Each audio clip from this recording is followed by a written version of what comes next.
Vamos então a esses humores, né, que detectados por uma pesquisa da Genial Quest, que foi divulgada hoje, teve grande repercussão. Essa pesquisa não foi feita como aquelas tradicionais que todos estamos acostumados, pesquisar o eleitorado de acordo com o censo do IBGE, não. Ela vai num segmento, que chama-se segmento dos agentes de mercado. E essa pesquisa aponta que a avaliação desse segmento, dos agentes de mercado, em relação ao governo Lula, em relação ao ministro da Fazenda e em relação à política econômica, subiu exponencialmente. De maio até agora, estamos em julho. O levantamento foi feito depois da aprovação do texto da reforma tributária na Câmara dos Deputados. Vamos aos números. Após a aprovação da reforma tributária na Câmara dos Deputados, a avaliação positiva do trabalho do ministro da Fazenda, Fernando Haddad, pelo mercado, cresceu para 65% em julho, maior nível neste ano. Uma alta de 39 pontos percentuais em comparação a maio. Já a avaliação negativa da atuação do ministro caiu para 11%, o menor nível até agora. O Haddad, nesse momento, não só tem o emprego mais... O Thomas Traum gosta de falar, o pior emprego do mundo, mas ele está conseguindo, nesse emprego, se sair muito bem, né? E se sair bem num setor onde ele era rejeitado. A avaliação positiva do governo Lula para o mercado também teve um aumento expressivo. Chegou a 20%. Em março, esse número era 0%. Em maio, 2%. A avaliação negativa em março era de 90%. Em maio, 86%. Agora caiu para 44%. A opinião sobre a política econômica também mudou. Para 47% do mercado financeiro brasileiro, a economia, sob o governo Lula, está caminhando na direção correta, enquanto 53% avaliam que ela está sendo guiada de maneira errada. Em maio, 10% dos entrevistados acreditavam que a condução estava no caminho certo, enquanto 90% discordavam dos rumos. Em março, os que achavam que estava no rumo certo eram apenas 2%, enquanto 98% achavam que estava indo na direção errada. O Banco Central e Roberto Campos Neto mantêm a boa avaliação. A última decisão do Comitê de Política Monetária de manter a Selic a 13,75% foi a decisão certa para 87% dos entrevistados. 13% acham que a decisão foi errada. Em maio, a decisão era apoiada por 91%, enquanto 9% discordavam. A resposta à pergunta: você acredita que a taxa Selic cairá ainda neste ano? 100% responderam que sim. Em maio, 88% achavam que sim. Se Campos Neto não fizer uma sinalização na direção de uma queda, aí eu acho que as expectativas e os apoios podem começar a ser questionados. Então tem aí uma disputa política interessante para a reunião de agosto que a gente tem que acompanhar. A recente melhora nos preços dos ativos também foi tema da pesquisa. Para 32% dos operadores do mercado, isso é uma consequência do movimento dos mercados internacionais. Para 23%, a recente melhora nos preços se deve ao fortalecimento do ministro Haddad, enquanto 20% destacam a atuação do Congresso, mesmo percentual dos que apontam a ação do Banco Central. Apenas 3% atribuem a mudança a ações do presidente Lula. O levantamento Genial Quest consultou 94 gestores e economistas das casas de investimento de São Paulo e Rio de Janeiro entre os dias 6 e 10 de julho. Não há margem de erro calculada para esse levantamento. Luiz Fernando Figueiredo, se os mercados fossem uma pessoa, tivessem um rosto, um telefone, um endereço, um CPF e consultassem um psicanalista, porque a velocidade da mudança de humor é o que espanta. Eu fiz isso, eu consultei um psicanalista a respeito disso, Dr. Jorge Forbes, um dos mais renovados, e perguntei a ele: Dr. Jorge Forbes, se o mercado fosse uma pessoa e o consultasse, qual seria seu diagnóstico? A resposta dele foi a seguinte: paixão narcisística. É grave. Assim, o que está acontecendo? O que está acontecendo é que este governo começou com uma narrativa muito ruim, tanto do ponto de vista macroeconômico, fiscal, etc., quanto com relação a estatais, a lei do saneamento, quer dizer, no lado microeconômico também. A narrativa foi muito negativa.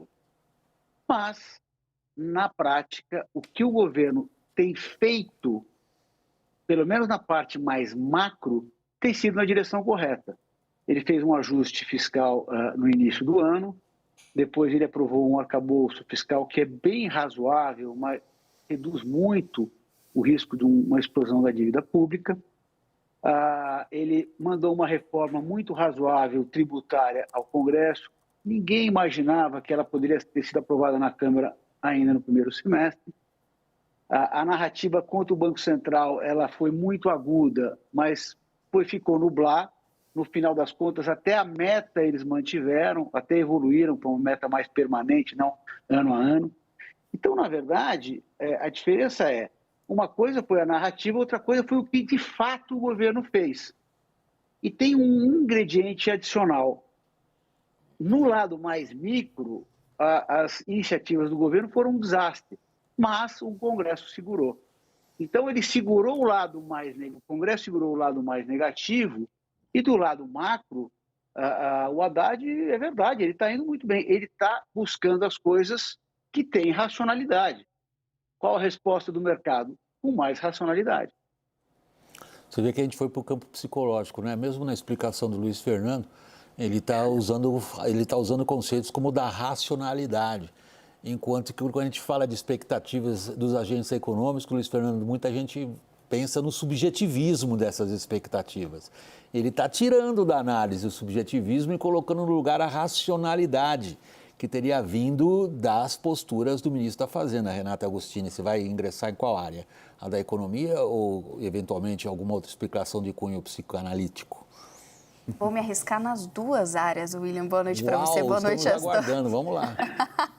Eu acho que quando a gente olha o que aconteceu nesse primeiro semestre, é impossível a gente não colocar um olhar sobre as paixões que levaram o mercado no início a fazer uma avaliação tão ácida ou tão pessimista em relação ao que seria o governo, e agora essa, não vou chamar de euforia, mas esse olhar que está tangenciando ali um encantamento em relação a Fernando Haddad. Onde que está, de fato, a realidade, né?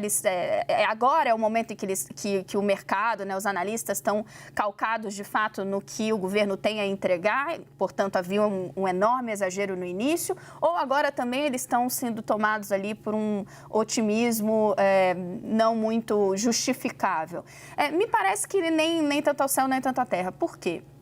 A gente, de fato, viu em diversos momentos, quando falávamos com gestores ou ainda nessas pesquisas de percepção, uma ideia de que, olha, o marco fiscal, ou olha, o que a Fazenda está entregando não é o melhor dos mundos, mas poderia ser muito pior. O que é uma entrega de que havia ali uma expectativa de um terror, de terra arrasada a partir da chegada do PT no poder. No segundo aspecto esse finalzinho de semestre legislativo, ou seja, as últimas medidas que foram tomadas pela Câmara junto, né, com a anuência da equipe econômica, me parece que tiveram esse condão de colocar a coisa bem para cima. Do que eu estou falando?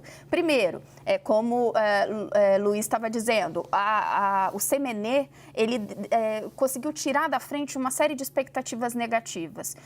Ele, por si só, alguma decisão já teria ser feito de colocar a bola no chão, mas veio uma decisão palatável para o mercado. Por fim, ainda além da reforma tributária, e aí nesse caso acho que a gente tem que colocar bastante na conta de Lira, mas houve a aprovação do CARF, que o governo jogou muito pesado até o finalzinho para que ela acontecesse, para que não se saísse para o recesso parlamentar sem ela. E ela tem um indicador importante, grana. Mais arrecadação. Na Fazenda a gente escutava o tempo inteiro, olha, cada dia que o CARF não é aprovado é menos um dia que a gente Renata, tem dinheiro entrando.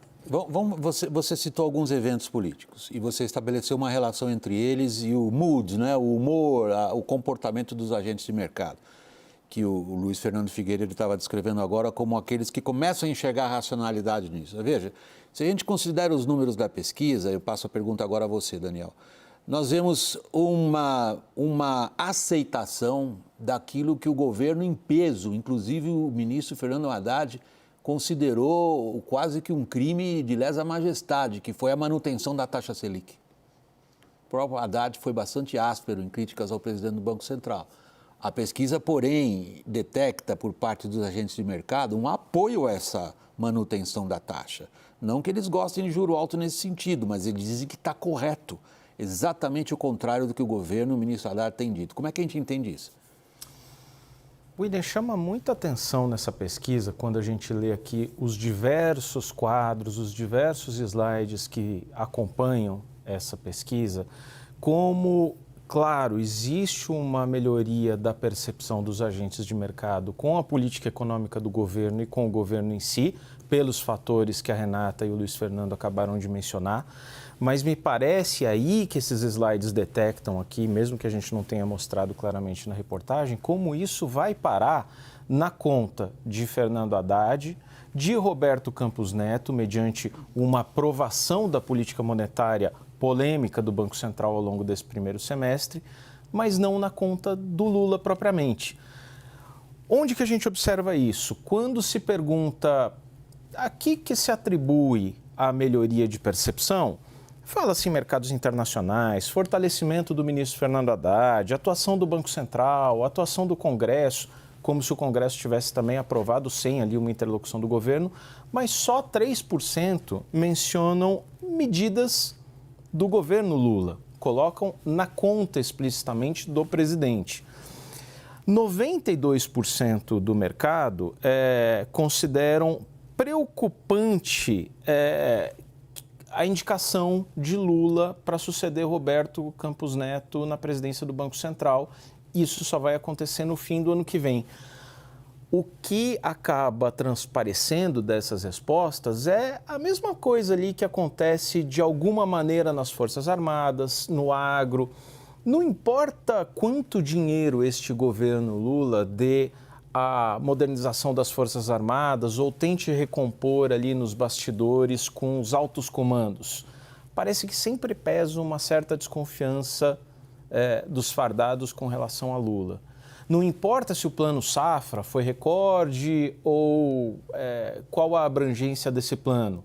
O agro sempre continua mais ou menos de mau humor com o Lula. Será que o mercado também não atribui ao Banco Central, a Roberto Campos Neto, a Haddad, ao Congresso, a N fatores, mas nunca ao presidente, o que me suscita o seguinte questionamento. Parece haver um divórcio. Esse divórcio é definitivo mesmo? Existe alguma possibilidade de reconciliação entre Lula, ele e mercado? Assim como você está sugerindo, existe alguma possibilidade de reconciliação entre ele e os estamentos superiores dos comandos militares, entre ele e os principais representantes da nossa agroindústria? É a sugestão que você está fazendo. Os agentes de mercado estão lendo a política de forma que você considera adequada, Caio?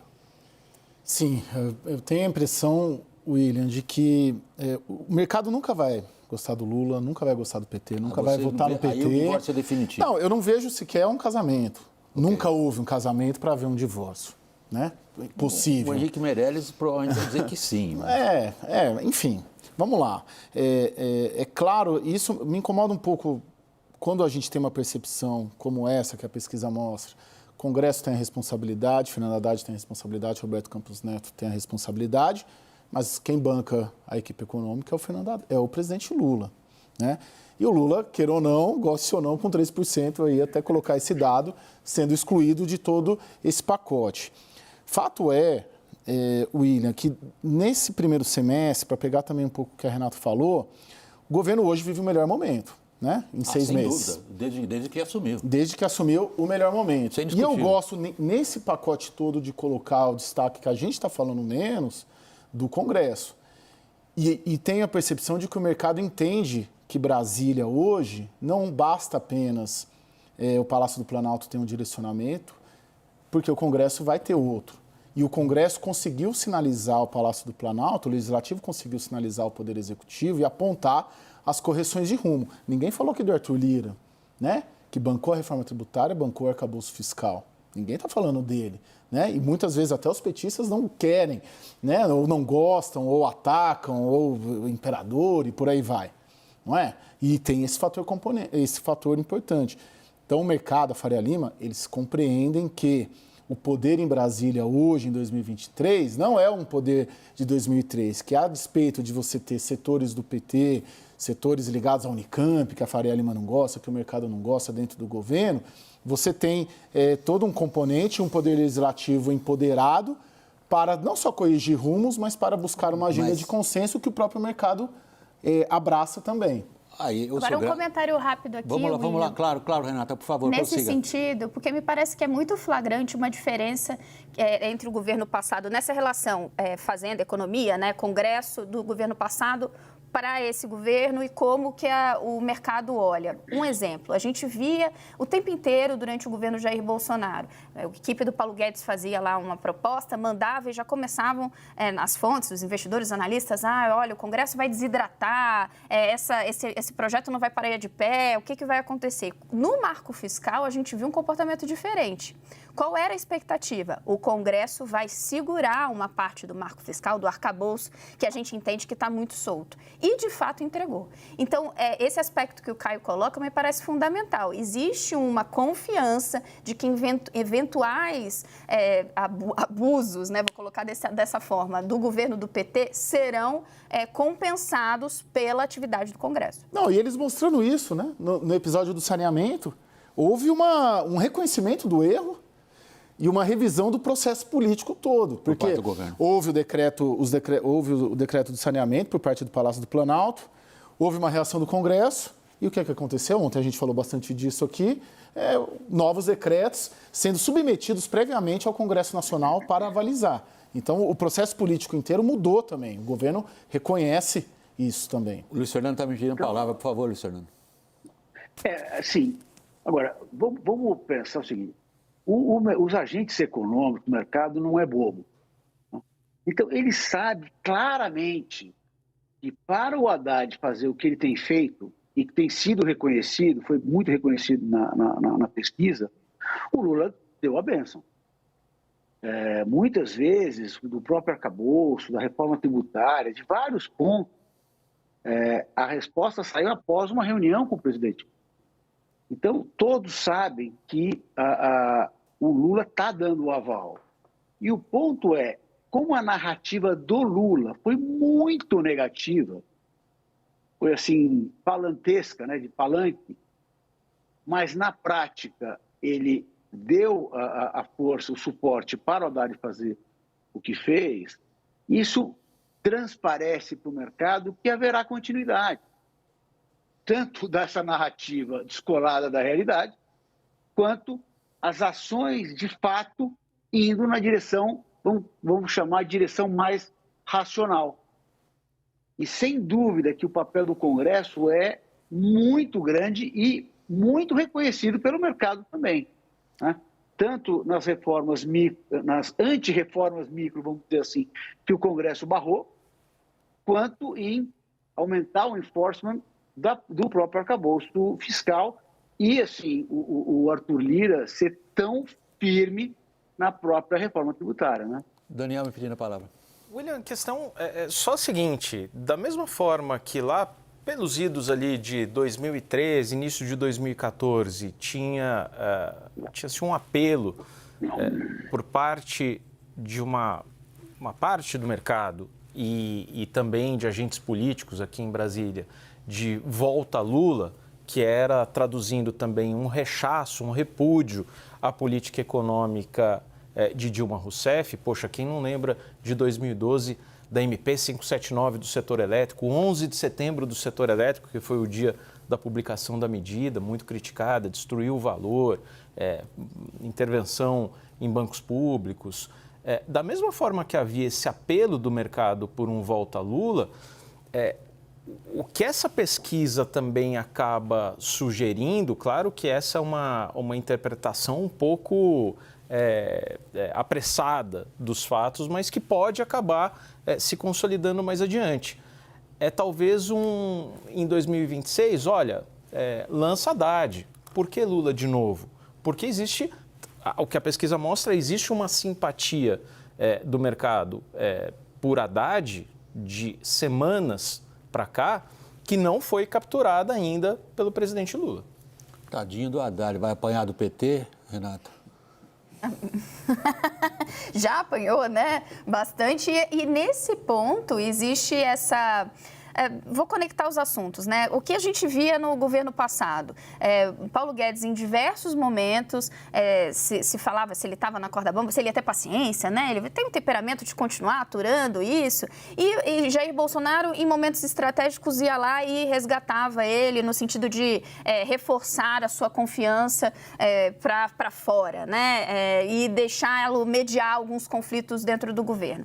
Nesse início de governo Lula, de Lula 3, nós vimos Lula fazer algumas intervenções estratégicas. Então, Haddad, sim, começou sendo criticado, apanhando do PT.